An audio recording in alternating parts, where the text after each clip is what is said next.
Hello everyone, शिक्षा सप्तक में आपका स्वागत है।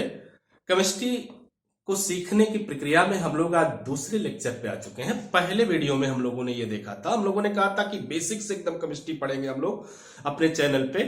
जिन भी बच्चों को एकदम केमिस्ट्री नहीं आती है वो पहले वीडियो से देखना चालू करें, तो वो जब हम लोग पहुंचेंगे एक एडवांस स्टेज पे तो हम लोग पूरी तरह से सब केमिस्ट्री सीख जाएंगे, सारी बेसिक सीख जाएंगे। पहले वीडियो में हम लोगों ने बात की थी द्रव्य की, द्रव्य के प्रकार, मेन अवस्थाएं जो होती हैं, 3 मेन अवस्थाओं की बात की थी, सॉलिड, लिक्विड और गैस की।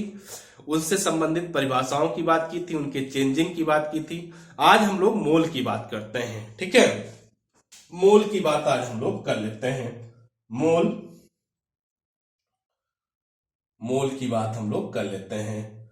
हम लोगों ने कहा कि क्योंकि केमिस्ट्री में जो द्रव्य होते हैं वो द्रव्य तीनों रूपों में आते हैं, सॉलिड में भी आएंगे, लिक्विड में भी आएंगे और गैस में भी आएंगे। तो इनकी मात्राएं जो हैं उन्हें हमें ठोस रूप में भी उनकी मात्राएं मालूम होनी चाहिए कि ग्राम में मात्रा क्या है, किलोग्राम में मात्रा क्या है।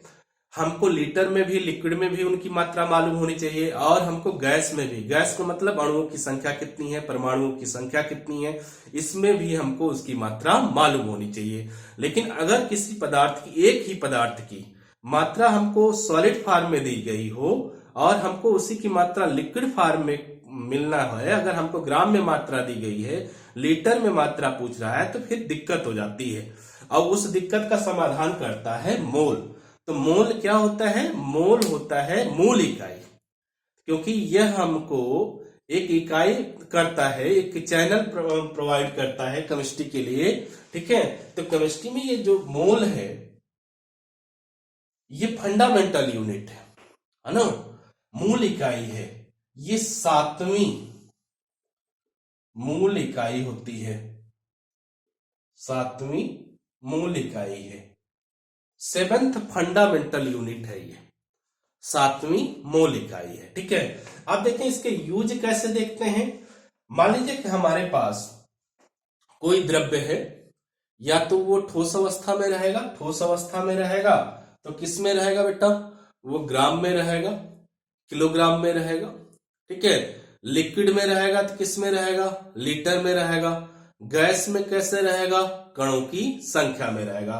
तो हमारे पास जो द्रव्य होगा वो द्रव्य 3 तरह से होंगे, या तो द्रव्यमान के रूप में होंगे, द्रव्यमान के रूप में होंगे। द्रव्यमान के रूप में कब, किस फॉर्म में होंगे? सॉलिड फॉर्म में होंगे। ठीक है, दूसरा किस में होंगे बेटा? आयतन के रूप में होंगे, आयतन के रूप में होंगे। और आयतन के रूप में किस में होंगे? लिक्विड फॉर्म में होंगे। तीसरा कणों की संख्या के रूप में होंगे, कणों की संख्या के रूप में होंगे। कणों की संख्या के रूप में किस फॉर्म में होंगे? गैस के फॉर्म में होंगे। कणों की संख्या क्या हो सकती है? परमाणु की संख्या, अणु की संख्या, इलेक्ट्रॉन की संख्या, प्रोटॉन की संख्या, सब हो सकती है। अब देखें तो द्रव्य 3 अवस्था में पाया जाता है, तो मात्रा 3 तरह से निकाली जा सकती है। ठोस अवस्था में है तो द्रव्यमान में मात्रा होगी, द्रव्यमान होगा मात्रा, द्रव है तो आयतन होगा, और गैस है तो कणों की संख्या होगी। तो अगर हमको द्रव्यमान से आयतन निकालना हो तब क्या करेंगे? तो डायरेक्ट आप नहीं निकाल सकते, डायरेक्ट आप द्रव्यमान से आयतन नहीं निकाल सकते, डायरेक्ट आप आयतन से कणों की संख्या नहीं निकाल सकते। ठीक है, फिर क्या आएगा? फिर आएगा आपका मोल, मोल मीडिएटर के रूप में आएगा। अब क्या होगा? अगर आपको द्रव्यमान से आयतन निकालना है तो पहले आप द्रव्यमान को चेंज करेंगे मोल में, फिर मोल को चेंज करेंगे आयतन में, तब आपको मिलेगा द्रव्यमान से आयतन। अगर आपको कणों की संख्या से आयतन निकालना है तो कणों की संख्या को चेंज करेंगे मोल में, फिर मोल चेंज होगा आयतन में। ठीक है, अब देखिए, अगर आपको आयतन से निकालना है, कणों की संख्या निकालनी है, या आयतन से आपको द्रव्यमान निकालना है, तो आयतन को आप मोल में चेंज करो, फिर मोल से आप निकालो द्रव्यमान, आयतन को मोल में चेंज करो और मोल से निकालो आप कणों की संख्या। ठीक है, तो यह डायग्राम अगर आपको समझ में आ गया तो समझ लीजिए कि मोल कॉन्सेप्ट आपको समझ में आ गया।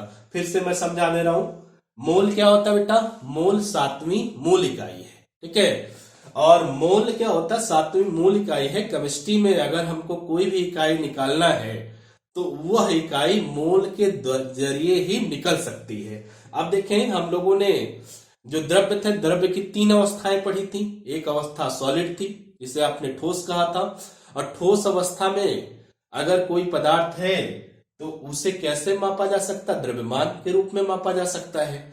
दूसरी अवस्था हम लोगों ने लिक्विड पढ़ी थी। लिक्विड में अगर कोई पदार्थ या द्रव्य है तो उसे किस में आप माप सकते हैं? आयतन में माप सकते हैं। फिर गैस में पढ़ा था, गैस में आप किस में माप सकते हैं? कणों की संख्या में। कणों की संख्या क्या हो सकती है?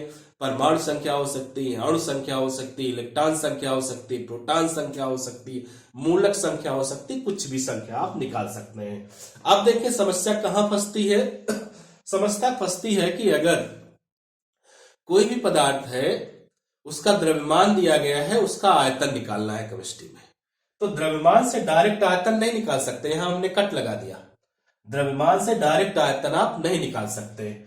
कणों की संख्या से आयतन निकालना हो तब भी आप नहीं निकाल सकते, या कणों की संख्या से द्रव्यमान निकालना हो तब भी आप नहीं निकाल सकते। डायरेक्ट चेंज नहीं कर सकते। चेंज कौन करेगा? मोल करेगा। अगर आपको द्रव्यमान से आयतन चाहिए तो पहले द्रव्यमान को बदलो मोल में, फिर मोल से निकालो आयतन। अगर कणों की संख्या से आपको आयतन चाहिए तो कणों की संख्या को बदलो मोल में, फिर मोल से निकालो आयतन। इस डायग्राम को लिख लीजिए, फिर इसके हम लोग फार्मूले पढ़ लेते हैं कि अगर द्रव्यमान दिया गया है तो हम मोल कैसे निकालेंगे, आयतन दिया गया है तो मोल कैसे निकालेंगे, और कणों की संख्या दी गई है तो मोल कैसे निकालेंगे। तीनों फार्मूले अगर हमारे मिल गए तो हम इस चीज को कर सकते हैं आराम से। ठीक है, नोट कर लो बेटा, आगे बढ़ते हैं।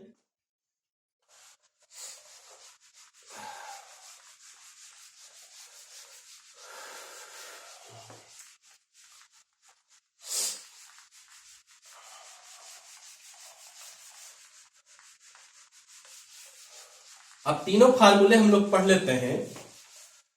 अब मोल हम लोग द्रव्यमान का निकाल लेते हैं। मोल का पहला फार्मूला, फर्स्ट फार्मूला मोल का द्रव्यमान के रूप में, मास वाला फार्मूला मोल का हम लोग देख लेते हैं। मोल इक्वल टू, मोल बराबर द्रव्यमान ग्राम में, द्रव्यमान ग्राम में बटे परमाणु भार या अणु भार। द्रव्यमान संख्या किसी की भी निकाल सकते हैं, बटे द्रव्यमान संख्या। ठीक है, तो अगर परमाणु है तो परमाणु भार निकाल देंगे, अगर अणु है तो अणु भार रख देंगे, द्रव्यमान संख्या। अगर तत्व है तो उसका परमाणु है या मॉलिक्यूल है तो अणु भार निकाल देंगे, द्रव्यमान संख्या, अगर आपको द्रव्यमान दिया गया है तो। दूसरा, आयतन के रूप में, आयतन आपका के रूप में अगर आपको दिया गया है, आयतन वॉल्यूम दिया गया है, तो इसके लिए मोल का जो फार्मूला होगा तो मोल इक्वल टू आयतन लीटर में, आयतन लीटर में बटे 22.4, ये फार्मूला होगा आयतन वाला। तीसरा फार्मूला बेटा कणों की संख्या का, कणों की संख्या का, कणों की संख्या। इसके लिए जो आप मोल निकालते हैं तो मोल इक्वल टू कणों की संख्या अपान 6.023 इंटू 10⁻23। इसे कहते हैं बेटा अवागाद्रो संख्या।